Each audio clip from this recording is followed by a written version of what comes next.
먼저 우리 옆에 분들과 좀 같이 인사할까요? 당신을 보니 너무나 행복합니다. 한번. 네, 네, 네. 미소는 우리가 좀 이렇게 보이질 않지만 우리가 미소로 이렇게 하시면서. 자, 여러분, 오늘 본문은 우리가 너무나 잘 알고 있는 말씀입니다. 부자 청년의 이야기죠. 평소에는 우리가 부자들이 부럽다가도 오늘 이 본문을 읽으면 우리가 좀 위로를 받습니다. 왜 그렇습니까? 우리가 읽지는 않았지만 23절에 보면은 부자가 하나님의 나라에 들어가는 것이 쉽다, 어렵다? 어렵다.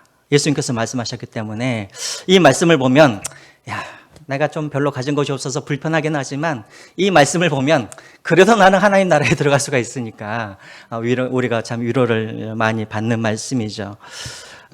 자, 그런데 여러분에게 한번 질문을 할게요. 손을 들지 마세요. 손 들지 마시고 속으로만 손을 드십시오. 자, 그럼 여러분들은 부자입니까? 아니면 가난한 분이십니까? 여러분들 속으로 한번 생각해 보세요. 나는 부자인가? 나는 가난한 자인가?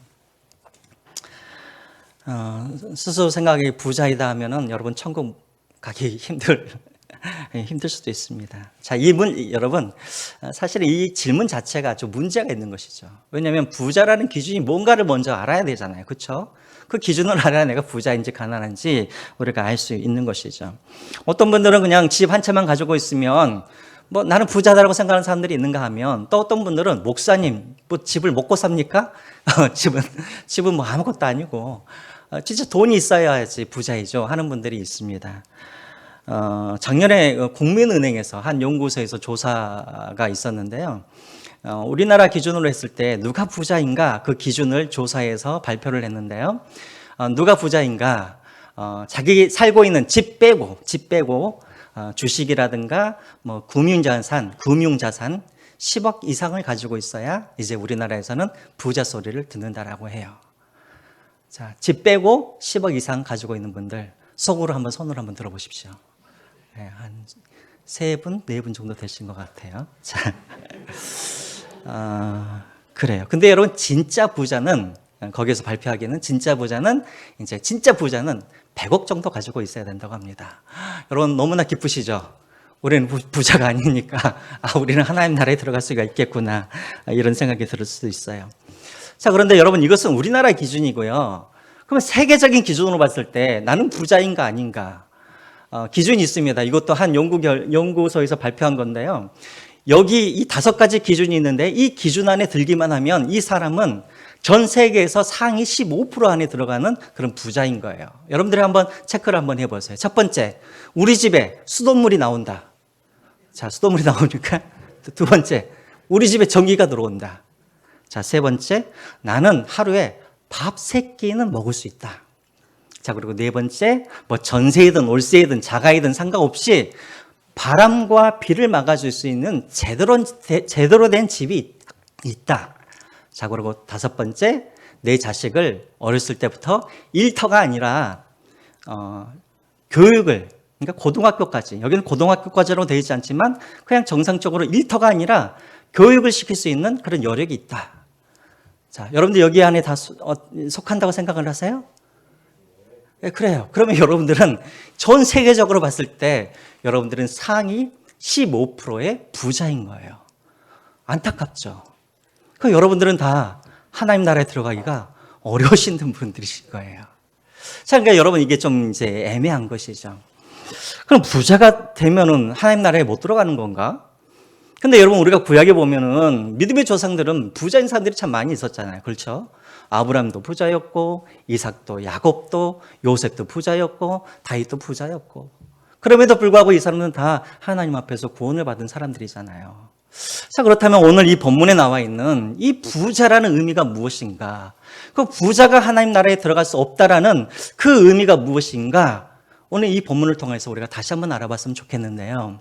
사실은 우리가 17절부터 우리가 읽게 되어지면 이 부자가 하나님 나라에 들어간다는 게 무슨 의미인지를 잘 모를 수도 있어요.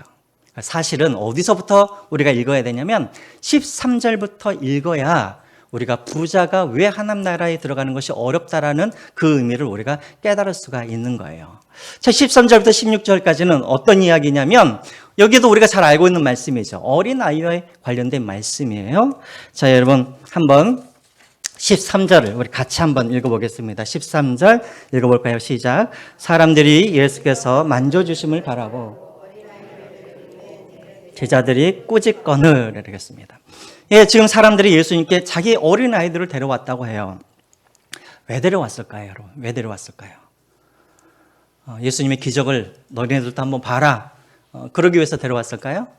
이게 바로 이제 유대인들의 문화이죠. 유대인들은 이 랍비들한테 이렇게 안수 받는 것, 축복 기도 받는 것, 이것들이 이들에게는 하나의 문화였어요. 다시 말하면 예수라는 아주 유명한 이세 선지자 랍비가 온 거예요. 그러니까 사람들이 유명한 랍비가 왔다 그러니까 각자 아이들을 데리고 가서 예수님께 안수를 받으려고, 축복 기도를 받으려고, 그러면 하나님께 복을 받을 수 있다고 생각했기 때문에 아이들을 데리고 온 거예요. 자, 그러니까는 막 사람들이 막 싸웠겠죠. 우리 애기부터 먼저 안수를 받게 하기 위해서 아마 다투지 않았을까요? 그러니까는 제자들이 뭐라고 그럽니까? 그 사람들을 제자들이 꾸짖었다라고 말을 합니다. 왜 예수님을 귀찮게 하느냐? 왜 예수님을 귀찮게 하느냐? 아마 이런 의미였겠죠. 자, 그런데 여러분 14절을 한번 보십시오. 14절에 보면은 뭐라고 나와 있습니까? 예수께서 보시고 노하시어라고 되어 있죠. 예수님께서 그 제자들이 사람들을 꾸짖는 것을 보고 어린아이들이 못 오게 하는 것을 보고 예수님께서 분노하셨다는 거예요. 화가 나셨다는 거예요. 왜 그랬을까요? 이미 예수님께서는 여러 번 말씀하셨어요. 여러분 마가복음 9장 37절 말씀 다 우리가 이미 보았던 말씀이죠. 마가복음 9장 37절 뭐라고 되겠습니까? 누구든지 내 이름으로 이런 어린아이 하나를 영접하면 나를 영접함이요. 자, 어린아이 하나를 영접하는 것이 나를 영접하는 것이다. 그런데 제자들은 이 말을 또 까먹어버린 거예요. 그리고 제자들은 이 어린아이들이 오는 것을 막아버렸다고 되어 있습니다. 여러분, 예수님께서 얼마나 화가 나셨겠어요. 계속해서 하나님께서 예수님께서 반복적으로 제자들에게 가르치고 있는데 이들은 계속해서 그것을 까먹어버리고 이 어린아이들을 귀찮은 존재로 그렇게 여겼다라는 것이죠. 제가 전에도 여러 번 말씀드렸지만 요즘에는 아이들이 참 귀하죠. 근데 사실은 예수님이 살던 시대에는 아이들은 다 어떤 존재였냐면 귀찮은 존재였어요. 여기서 말하는 이 어린아이란 어떤 아이냐면 우리 7살, 8살 되는 그런 어린아이가 아니라 1살, 2살 되는 그런 어린아이를 말하고 있는 거예요. 다시 말하면 누군가가 세워주지 않으면 혼자 설 수 없는 그런 아이, 누군가가 먹여주지 않으면 먹을 수 없는 그런 아이, 누군가가 어디에다 데려다 주지 않으면 아무 데도 갈 수 없는, 한마디로 말하면 전적으로 무능한, 그래서 부모를 의지할 수밖에 없는 그런 어린아이, 바로 그 어린아이가 바로 이런 여기에 나와 있는 이런 어린아이라는 거예요. 그러니까 제자들의 생각에서 이 어린아이들은 어떤 존재였냐면 그냥 귀찮은 존재인 거예요. 쓸모없는 존재인 거예요. 자, 그러니까는 예수님께 가까이 오는 것을 금했다라고 그렇게 말하고 있습니다. 자, 그런데 예수님이 충격적인 이야기를 하세요. 다시 한번 14절 한번 보실까요? 13절에 제일 뒤에 보면 제자들은 귀찮은 존재라고 하찮은 존재라고 말했던 이 어린아이가 예수님은 뭐라고 말씀하세요? 하나님의 나라가 누구의 것이라고요? 이런 자의 것이니라 라고 말을 하고 있어요. 놀라운 말씀이죠. 아니, 하나님의 나라가 어떻게 이런 귀찮고 하찮은 이런 어린아이들의 것이라고 말할 수가 있는가? 아까도 제가 말씀을 드렸지만 이 어린아이들은 누구예요? 자기 힘으로는 아무것도 할 수 없는 사람. 그러니까 전적으로 무능한 존재가 바로 이런 어린아이예요. 자, 전적으로 스스로 아무것도 할 수 없기 때문에 이런 어린아이들의 특징이 뭐예요? 누구를 의지해요? 부모님을 의지할 수밖에 없는 것이죠. 자, 예수님께서 지금 말씀하고 있는 이 어린아이는 누구냐면 바로 이런 사람들이에요. 나는 아무것도 할 수 없습니다. 나는 나 스스로는 나는 아무것도 행할 수 없는 그런 사람입니다. 나는 오직 주님을 따릅니다. 나는 주님을 오직 의지합니다. 이런 사람이 바로 어린아이와 같은 사람이라는 것이죠. 자, 여러분, 전적으로 무능하다는 것을 깨닫고 오직 주님을 따르는 사람, 이 사람이 바로 어린아이와 같은 사람이라는 거예요. 주님이 가자 하시면 가고, 주님이 가지 말라가 하시면 가지 않고, 의심하지 않고 주님이 어디에 가든지 끝까지 그냥 따라갈 수 있는 그런 사람, 어린아이 같은 사람, 이 사람이 바로 어린아이 같은 사람인 거예요. 하나님의 나라는 누가 들어가는가? 바로 이런 어린아이 같은 사람, 나는 아무것도 할 수 없습니다. 나는 전적으로 무능합니다. 그래서 나는 하나님이 필요합니다라고 인정하는 사람, 이런 사람이 하나님의 나라에 들어갈 수 있다라는 것입니다. 자, 그러면 여러분 저를 한번 보십시오. 자, 그러면 거꾸로 반대로, 그러면 하나님의 나라에 들어갈 수 없는 사람은 어떤 사람일까요? 어떤 사람일까요? 나는 능력이 있다고 생각하는 사람이겠죠. 나는 하나님이 없이도, 나는 하나님을 의지하지 않아도 나는 무엇이든지 할 수 있다라고 하는 사람, 이런 사람들은 하나님의 나라에 들어갈 수 있어요? 못 들어가요? 못 들어간다라는 거예요. 자, 이 사람이 누구냐면 바로 오늘 본문에 나와 있는 이 부자가 바로 그런 사람이라는 것입니다. 자, 그러면 이 부자에 대해서 우리가 한번 알아볼까요? 17절 한번 보겠습니다. 17절. 우리 같이 한번 읽어보겠습니다. 17절입니다. 시작. 예수께서 길에 나가실새 한 사람이 달려와서 꿇어 앉아 묻자오되 선한 선생이여 내가 무엇을 하여야 영생을 얻으리이까? 자, 한 사람이 예수님께 나왔다고 되어 있어요. 자, 이 사람은 누구인가? 마태복음에서는, 똑같은 이야기를 하고 있는 마태복음에서는 이 한 사람을 젊은 청년이라고 소개를 하고 있고, 또 이 사람은 재물이 많은 사람이라고 그렇게 소개를 하고 있습니다. 또 같은 내용을 다루고 있는 누가복음에서는 이 사람을 누구라고 소개하고 있냐면 관리라고 소개를 하고 있어요. 여러분, 여기서 관리라는 말은 무슨 말이냐면 당시 우리나라로 따지자면 국회의원, 당시 사내들인 공의회 회원을 말하는 거예요. 그러니까 이 사람은 국회의원과 같은 사람인 거예요. 자, 여러분 한번 생각을 해보세요. 이 사람은 젊은 사람이에요. 그런데 재물도 많아요. 그런데다가 국회의원, 다시 말해서 관리예요. 권력을 갖고 있어요. 그러니까 이 사람은 한마디로 말하면 선한 사람인 거예요. 자, 그런데다가 이 사람은 어떤 사람이냐면 겸손하기까지 하는 사람이에요. 자, 어떻게 알 수가 있는가? 17절을 다시 한번 보시면 한 사람이 달려와서 꿇어 앉았다고 되어 있죠. 여러분, 우리나라 옛날 조선시대에 양반들은 뛰어다녔을까요? 걸어 다녔을까요?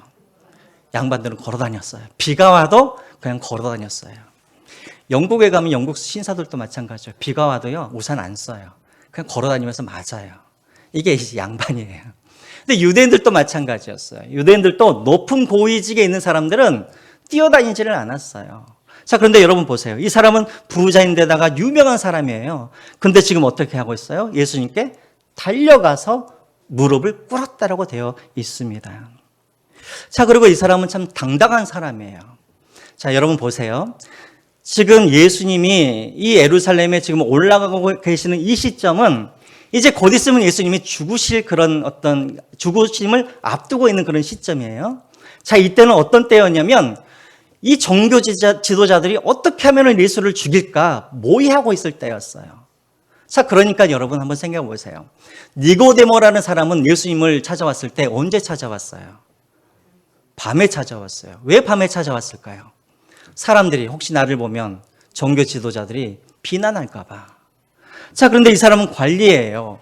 당시 종교 지도자들이 어떻게 하면 예수님을 죽일까 다 알고 있었어요. 자, 그런데도 불구하고 이 사람은 대낮에 그리고 길거리에서 예수님 앞에서 무릎을 꿇고 지금 예수님께 질문을 하고 있는 거예요.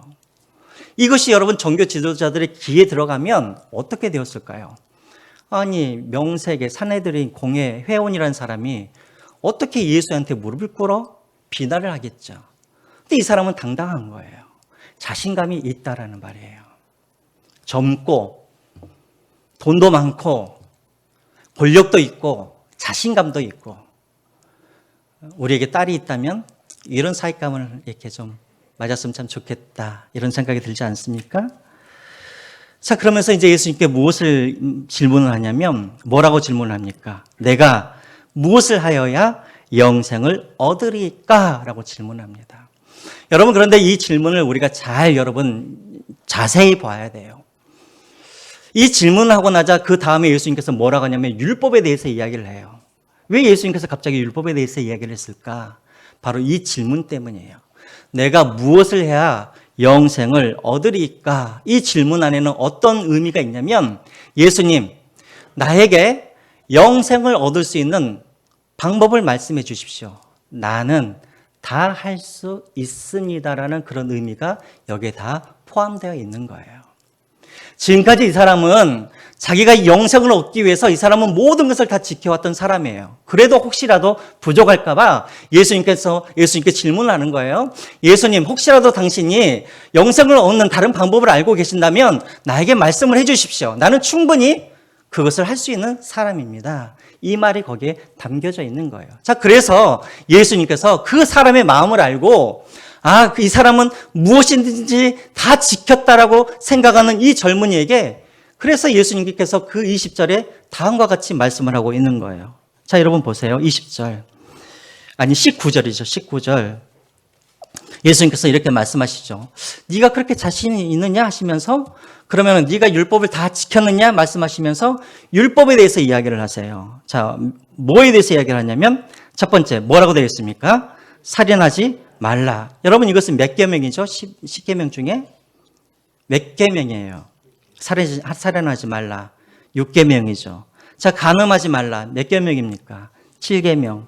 자, 도둑질하지 말라. 몇 계명입니까? 8계명. 자, 거짓 증언하지 말라. 몇 계명이에요? 9계명. 서로 빼앗지 말라. 10계명. 그다음에 네 부모를 공경하라. 5계명이죠. 자, 여러분 예수님의 두 돌판 중에 하나님에 대해서 지켜야 할 그런 어떤 율법과 그리고 사람들에게 지켜야 할 그런 율법이 있는데 자, 예수님께서 다 질문을 하세요. 사람들의 두 번째 돌판에 있는 것들. 자, 네 살인하지 않았어? 거짓말하지 않았어? 도둑질하지 않았어? 거짓 증언하지 않았어? 속여 빼앗지지 않았니?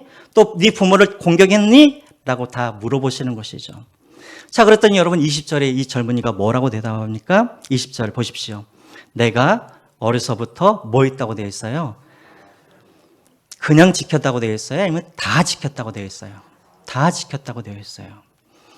아까는 참 겸손한 사람인 줄 알았는데 이것을 보면 좀 겸손하지 않는 사람 같아요. 그렇죠? 자, 우리 같으면은 당신 율법 다 지켰어라고 말을 하면 우리는 지켰어도 지키려고 노력했습니다. 아니면 거의 다 지켰습니다. 이렇게 겸손하게 말을 할 텐데 이 청년은 당당하게 자신 있게 뭐라고 하냐면 나는 어렸을 때부터 이 계명을 다 지켰습니다라고 그렇게 말을 하고 있는 거예요. 자, 여러분 이제 저를 한번 보세요. 이 어린아이와 이 청년의 분명한 차이가 있죠. 그렇죠? 어린아이는 어떤 사람이에요? 나는 아무것도 할 수 없습니다 하는 사람이 어린아이예요. 자, 그런데 이 젊은 부자는 어떤 사람이에요? 나는 모든 것을 다 할 수 있습니다라고 말하는 사람이에요. 부자예요. 관리예요. 율법을 다 지켰어요. 자, 그러면 여러분 우리가 생각했을 때는 누가 천국에 들어가는 게 맞아요?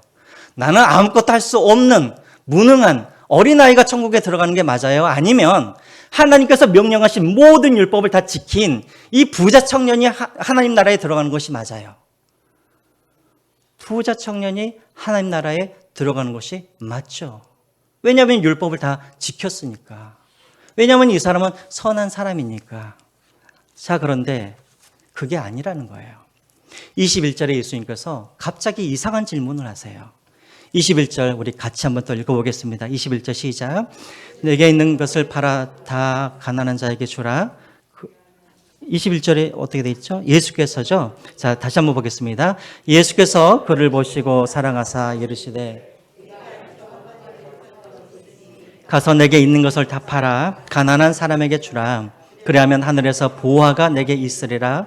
그리고 와서 나를 따르라 하시니. 21절에 보시면 예수님께서 그를 보시고 오라고 되어 있는데 여기서 보다라는 이 말은 헬라어로 엠블레포라는 단어를 사용합니다. 이 말은 뭐냐면 속에 깊이 있는 것을 들여다 보았다라는 거예요. 다시 말하면 예수님은 나는 모든 율법을 다 지켰습니다 라고 말하는 이 청년의 깊이 있는 속에 깊이 있는 것을 보았어요. 무엇을 보았냐면 한 가지 부족한 것을 보았어요. 그 부족한 것이 무엇이었을까요? 바로 재물에 관련된 문제였어요. 자, 그래서 예수님께서 뭐라고 그러십니까? 이 청년에게 요구하시죠. 네 모든 소유를 팔아서 가난한 자에게 주어라. 그리고 나를 따라와라 라고 예수님께서 요구하세요. 자, 여러분 여기에서 한번 보시죠. 여러분, 예수님이 제자들을 선택했을 때 한 번이라도 예수님이 제자들한테 네가 가지고 있는 것을 모든 것을 다 포기하고 나를 따라와라라고 예수님께서 이렇게 요구하신 적이 있었습니까? 한 번도 없었어요. 이것은 사실은 예수님을 따라가는 그런 조건이 아니었어요. 예수님은 한 번도 제자들에게 네가 가진 모든 재산을 다 팔고 가난한 자들에게 나눠주고 나를 따르라 라고 말씀하신 적이 없어요. 오직 이 청년에게만 딱 유일하게 이것을 요구하고 있는 거예요. 왜 그랬을까요? 이 청년이 예수님을 따르는 데 있어서 가장 큰 걸림돌이 무엇이었냐면 바로 이 재물의 문제였기 때문에 그렇습니다. 자, 그런데 여러분 여기서 이제 진짜 한 가지 또 이상한 게 있어요. 만약에 예수님의 이 요구가 부당하다고 생각을 했으면 이 젊은 청년이 뭐라고 말을 했을까요? 22절 한번 보시죠. 22절을 한번 보실까요? 뭐라고 되어 있습니까? 같이 한번 읽어볼까요? 시작.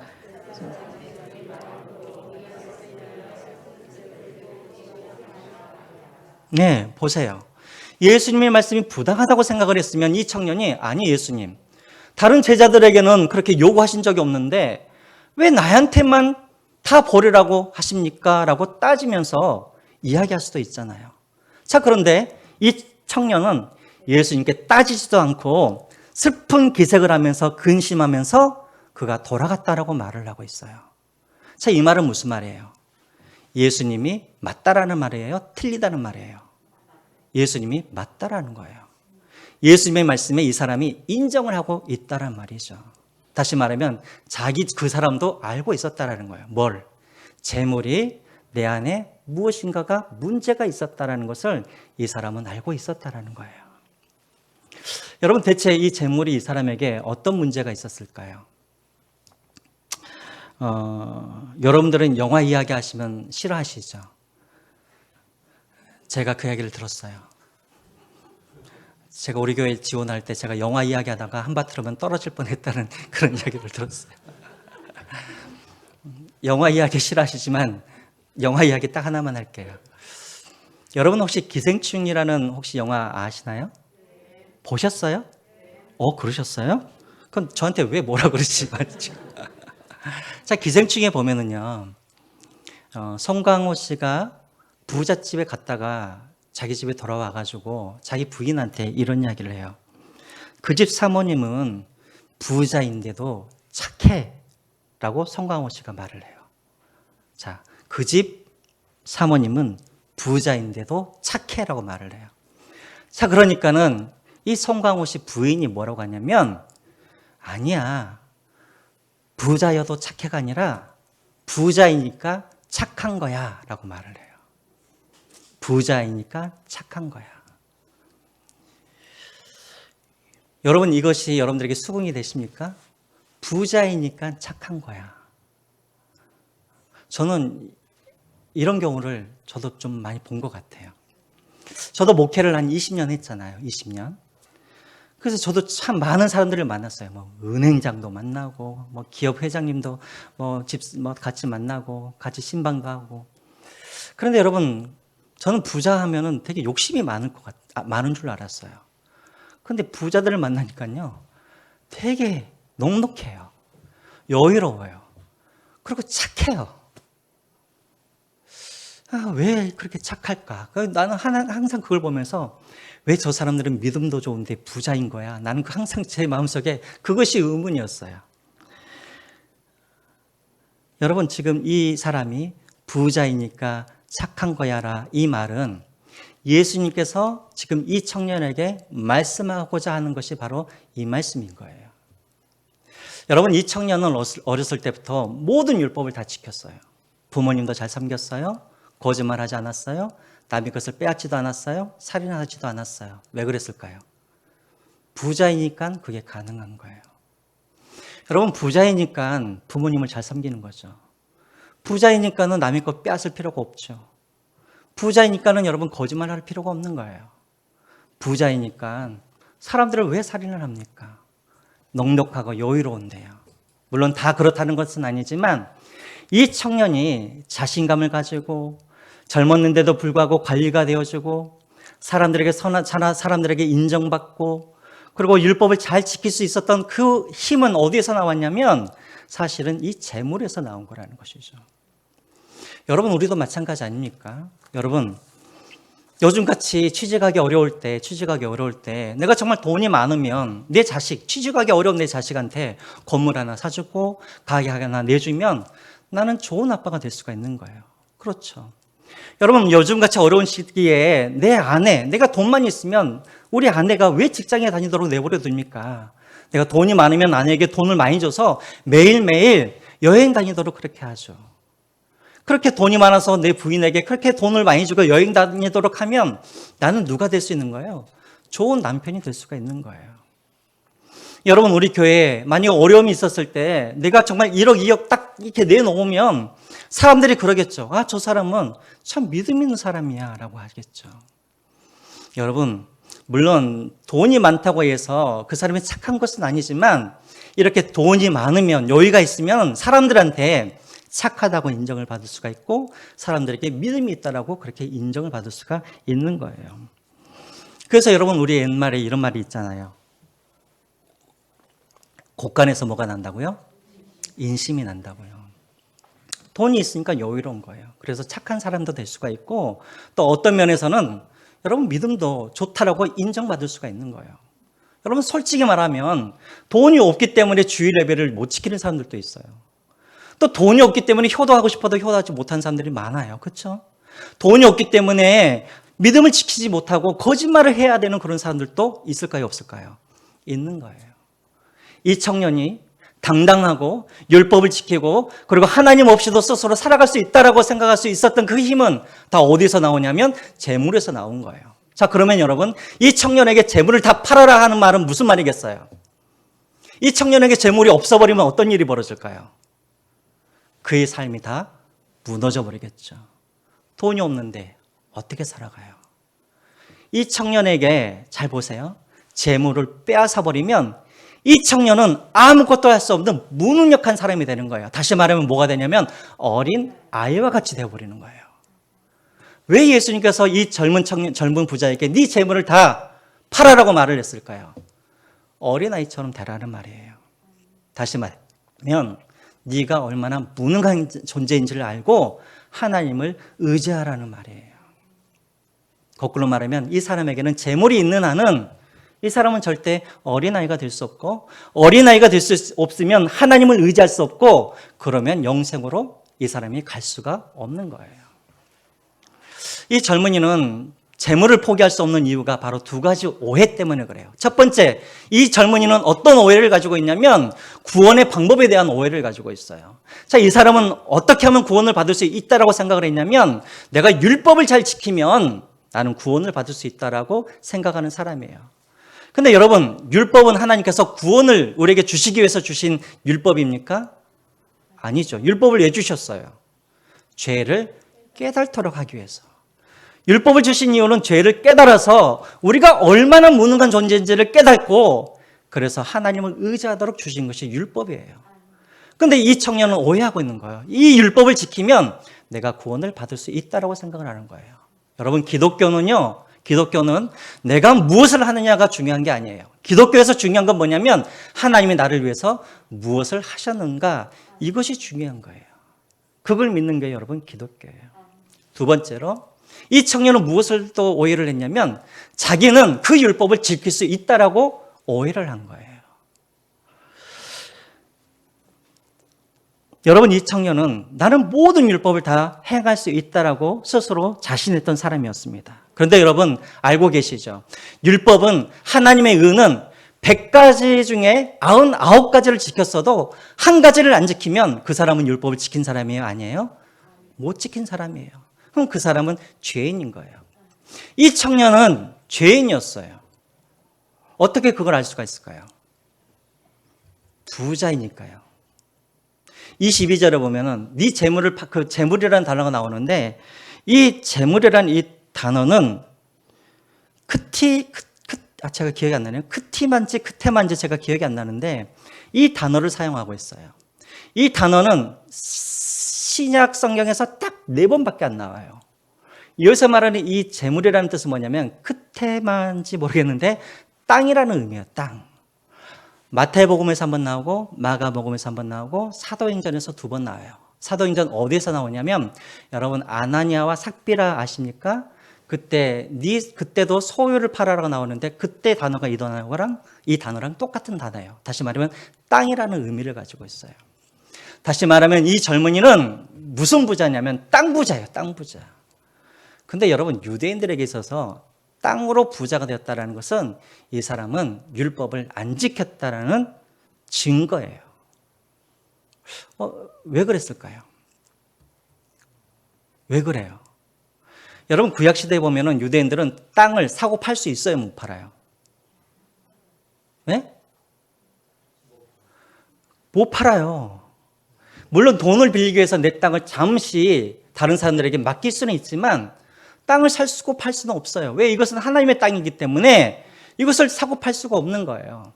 자, 내가 돈을 주고 그 땅을 빌렸으면 언제 이 땅을 다시 돌려줘야 되냐면 7년? 안식년? 희년 때. 희년이 되면은 내 종들도 다 풀어줘야 되고 내 빚도 다 갚아줘야, 다 그냥 무상으로 없다 해줘야 되고 땅도 내가 가지고 왔다면 다 돌려줘야 되는 거예요. 자, 근데 이 젊은이를 보세요. 땅을 엄청 많이 가지고 있어요. 아마도 부모로부터 받은 거겠죠. 자, 이 땅을 갖고 있다는 건 무슨 말이에요? 희년에 나와 있는 희년의 율법을 지켰다는 말이에요? 안 지켰다는 말이에요? 안 지켰다는 말이에요. 이 청년은 자기 스스로는 율법을 다 지켰다고 생각하지만 이미 땅을 갖고 있다는 이 자체가 이미 하나님의 율법을 다 이 사람은 안 지키고 있는 거예요. 그런데 이 사람은 자기가 다 지키고 있다고 생각을 하는 거예요. 자, 보세요. 이 청년의 특징이 있어요.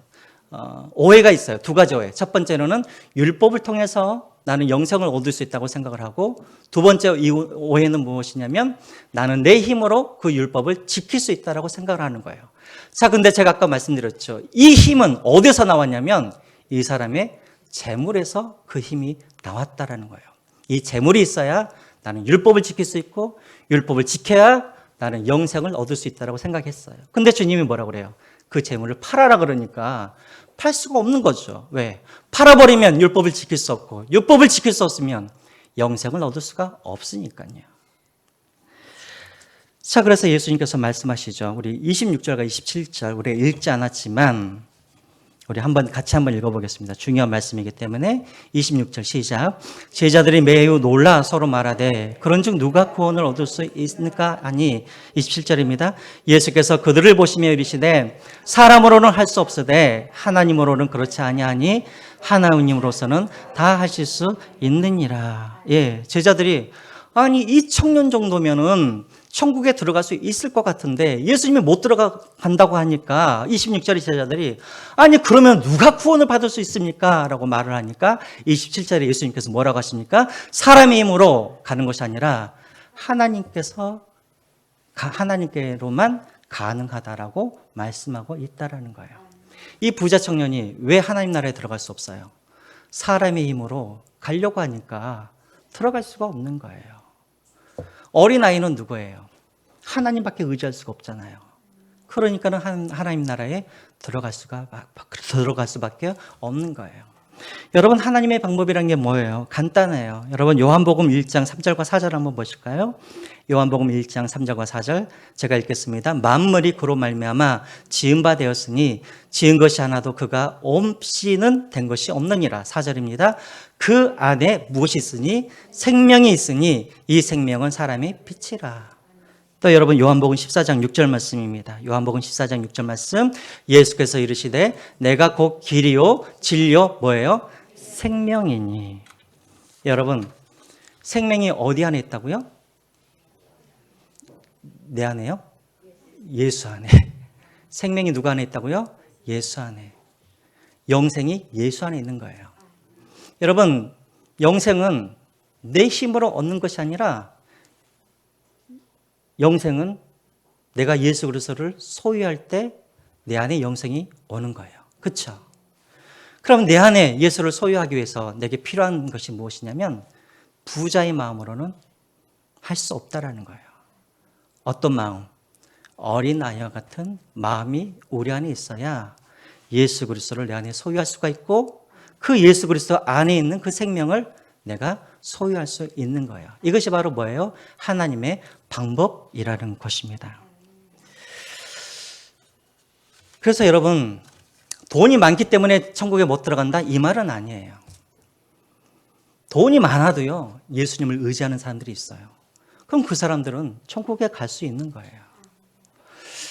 여러분, 이것은 재물뿐만 아니에요. 어떤 사람들은 하나님을 의지하지 못하는 것이 재물이 아니라 어떤 사람들은 자존심이 있는 사람들이 있고, 어떤 사람들에게는 가족이 걸림돌이 되는 사람들이 있는가 하면, 또 어떤 사람들은 자기를 사랑하는 마음 때문에 하나님을 의지하지 못하는 사람들이 있어요.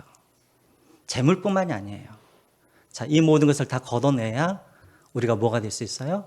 어린 아이와 같이 될 수 있고 우리가 하나님 나라에 들어갈 수가 있다라는 것입니다. 여러분, 누가 하나님의 나라에 들어갈 수 있습니까? 어린 아이 같은 사람. 나는 혼자는 살아갈 수 없습니다. 나는 혼자는 아무것도 할 수 없습니다. 나는 구원을 얻기 위해서 나는 전적으로 무능합니다. 그래서 나는 하나님만을 의지할 수밖에 없습니다. 이런 어린아이와 같은 이 마음을 갖고 있는 사람, 이 사람이 하나님의 나라에 들어갈 수 있습니다. 여기에 계신 여러분 모두는 그런 부자가 아니라 어린아이 같은 그런 마음을 소유하시고 예수 그리스도와 늘 동행하시고 예수 그리스도를 소유하시고 영생을 소유하시는 여러분 모두가 되시기를 주님의 이름으로 부탁드립니다.